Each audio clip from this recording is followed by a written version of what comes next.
તો અત્યારે હાલ એક મહત્વપૂર્ણ સમાચાર સામે આવી રહ્યા છે, તેની પર નજર કરીએ તો સુરેન્દ્રનગરમાં ટેકાના ભાવે ખરીદી શરૂ કરવાના નિર્ણય સામે ખેડૂતની પ્રથમ પ્રતિક્રિયા સામે આવી છે।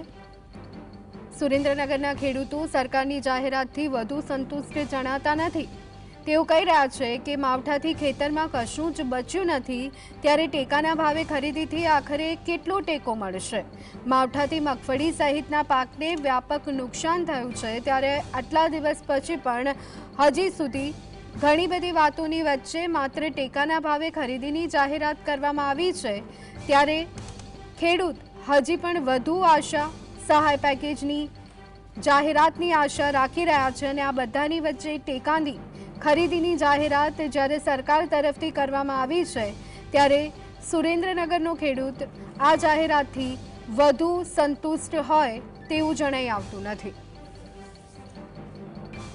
તો માવઠાથી મગફળી સહિતના પાકને વ્યાપક નુકસાન લગભગ ગુજરાતના તમામ ખેડૂતે વધતા ઓછા અંશે વેઠવાનો વારો આવ્યો છે, ત્યારે સુરેન્દ્રનગરનો ખેડૂત પણ આ નુકસાન વેઠવાથી બાકાત રહ્યો નથી। ત્યારે અત્યારે હાલ ટેકાના ભાવે ખરીદીની જાહેરાત જીતુ વાઘાણીએ પત્રકાર પરિષદ કરી અને મીડિયા સમક્ષ આપી હતી। 9મી નવેમ્બરે આ ખરીદી શરૂ કરવામાં આવશે, પરંતુ સ્થિતિ એવી છે કે કેટલીક જગ્યાએ સંપૂર્ણ પાક નાશ થઈ ગયો છે, કેટલીક જગ્યાએ થોડો પાક સારો છે, એટલે કે તેની ગુણવત્તા સારી છે, પરંતુ અન્ય પાકમાં કીડા પડ્યા હોય તેવી ફરિયાદો પણ ખેડૂતો દ્વારા ઉઠી રહી છે। ત્યારે વાવેતર કરવા માટે તો ખર્ચ પૂરેપૂરો ખેડૂતે ઉઠાવ્યો છે, પરંતુ માત્ર ટેકાના ભાવે જ્યારે ખરીદી કરવામાં આવશે ત્યારે ગુણવત્તા ચકાસી અને આ પાકની ખરીદી કરવામાં આવશે। ત્યારે ખેડૂતને નુકસાન તો પૂરેપૂરા પાકનું વેઠવાનો વારો આવશે, ત્યારે હજુ પણ સરકાર દ્વારા જાહેરાતની આશા ખેડૂત રાખી રહ્યો છે। તો આ સાથે જ દેવા માફીની માંગ સમગ્ર ગુજરાતમાંથી ખેડૂત વર્ગ દ્વારા પ્રબળ રીતે કરવામાં આવી રહી છે। તો આ સાથે કોંગ્રેસે પણ આ મુદ્દો ઉઠાવ્યો છે। અમિત ચાવડા દ્વારા મુખ્યમંત્રીને પત્ર પણ લખવામાં આવ્યો છે। તો ભાજપના જ કેટલાક નેતાઓ દ્વારા પત્ર લખી અને આ તમામ બાબતે માંગ કરવામાં આવી રહી છે। ત્યારે આખરે 2 દિવસથી ચર્ચાઓ ચાલી રહી છે કે સહાય પેકેજની આજે સરકાર જાહેરાત કરી શકે છે, નિયમોથી ઉપર જઈ અને જાહેરાત કરી શકે છે, પરંતુ આ બધાની વચ્ચે માત્ર ટેકાના ભાવે ખરીદીની જાહેરાત કરવામાં આવી છે। ત્યારે હવે સરકાર શું કરે છે તેના પર સૌ કોઈની નજર છે।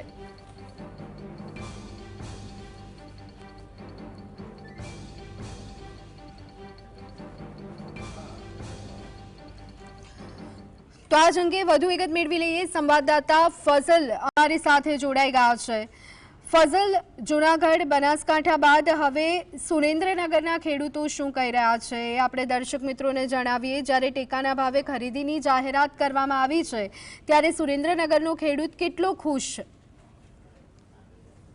ખાસ કરીને સરકાર દ્વારા ટેકાના ભાવે મગફળી હોય, સોયાબીન હોય કે પછી અન્ય જે પાકો હોય તેની ટેકાના ભાવે ખરીદી કરવાની તૈયારી છે તે દેખાડી દેવામાં આવી છે, પરંતુ આ સંદર્ભે સુરેન્દ્રનગર જિલ્લાના ખેડૂતો દ્વારા હાલ નારાજગી છે તે વ્યક્ત કરવામાં આવી રહી છે, કારણ કે હાલના તબક્કામાં કાંઈ હાથમાં આવે તેવી પરિસ્થિતિ નથી। જે માવઠું વરસવા પામ્યું છે, જેને લઈને કપાસ, મગફળી, સોયાબીન અને અલગ અલગ પાકોને વ્યાપક નુકસાન થયું છે। ત્યારે સરકાર દ્વારા ખાસ કરીને જે રાહત પેકેજ જાહેર કરવાના સ્થાને આ ટેકાના ભાવે અલગ અલગ પાકોની ખરીદી કરવા તેમજ મગફળી, સોયાબીનની ખરીદી કરવાની તૈયારી છે તે દેખાડવામાં આવી છે।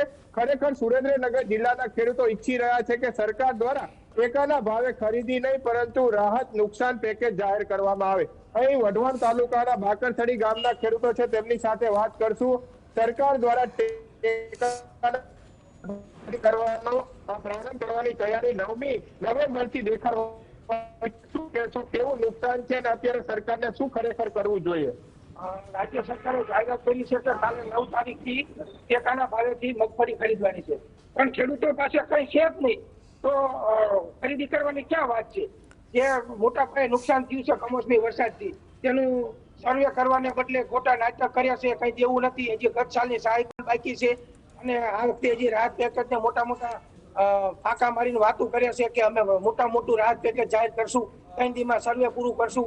ખરેખર આ બધું ડીંડક છે અને કાલ જે ટેકાના ભાવથી ખરીદી કરવાની વાત કરી હતી ખેડૂતો પાસે કઈ છે જ નહીં. ખરીદી કરવાની વાત તો યાદ રહી, પણ પેલા રાહત પેકેજ જાહેર કરી અને ખેડૂતોને સહાય રૂપી સજારો આપવો જોઈએ અને SDRF કે બીજી કોઈ યોજના નીચે નહીં, પણ માનવતાના ધોરણે ખેડૂત ઉભો થાય એ માટે ટોટલ જમીનનું જે હેક્ટર કે જેટલા વીઘા હોય તે પ્રમાણે સરકારે 20 કે 25,000 કે 40,000 લેખે ખેડૂતોને આપવું જોઈએ તો ખેડૂત ઉભા થયું છે. ખરેખર નકર આમાં ખોટી વાહવાહી કરી અને મોટા મોટા કાયદા સરકાર કરે છે એમાં કઈ વર્ષે નહીં ખેડૂતોને ઓલું બનાવવાનું હવે હાલશે નહીં. ખાસ કરીને એવો એક નિયમ લાગુ કરવામાં આવ્યો છે કે જે 200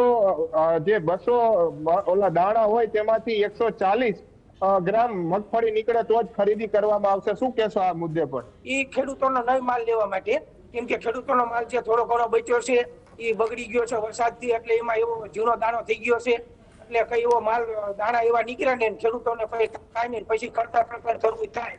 એટલે આ સરકારની એક ખાલી લોલીપોપ છે, ખેડૂતોને આશ્વાસન આપવાનું અને ઉલ્લુ બનાવવાનું. અન્ય એક ખેડૂત પણ છે, તેમની સાથે વાત કરશું. કેવું નુકસાન છે અત્યારે? ટેકાના ભાવે કઈ વેચાય એવું છે ખરી બજારમાં?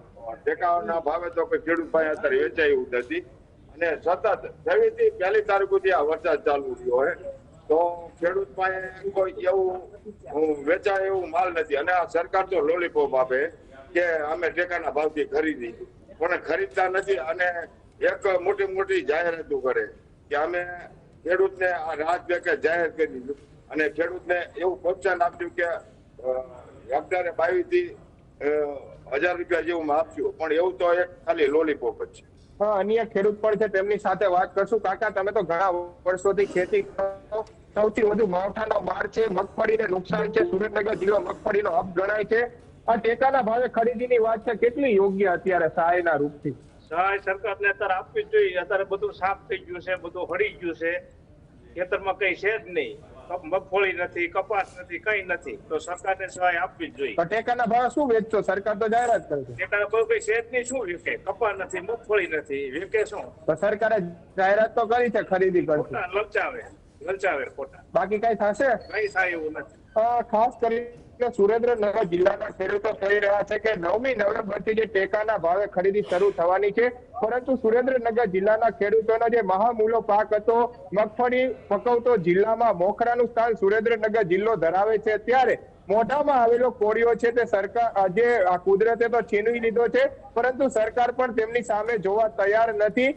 ખરેખર પાક નુકસાન વળતર પેકેજ જાહેર કરવાના સ્થાને સરકાર દ્વારા 9મી નવેમ્બરથી ટેકાના ભાવે મગફળી, સોયાબીન જેવા જે ઉત્પાદિત માલો છે તે ખરીદી કરવાની તૈયારી દેખાડવામાં આવી છે. ખરેખર નુકસાની વળતર પેકેજ જાહેર કરવાની માંગ ખેડૂતો કરી રહ્યા છે. ખેડૂતોના ખેતરમાં હાલ કાંઈ બચ્યું જ નથી, તો આ ખેડૂતો ટેકાના ભાવે શું વેચવા જશે તેવો સળગતો સવાલ સરકાર સામે હાલમાં સુરેન્દ્રનગર જિલ્લાના વઢવાણ તાલુકાના ખેડૂતો દ્વારા કરવામાં આવી રહ્યો છે. જી આભાર ફઝલ. સમગ્ર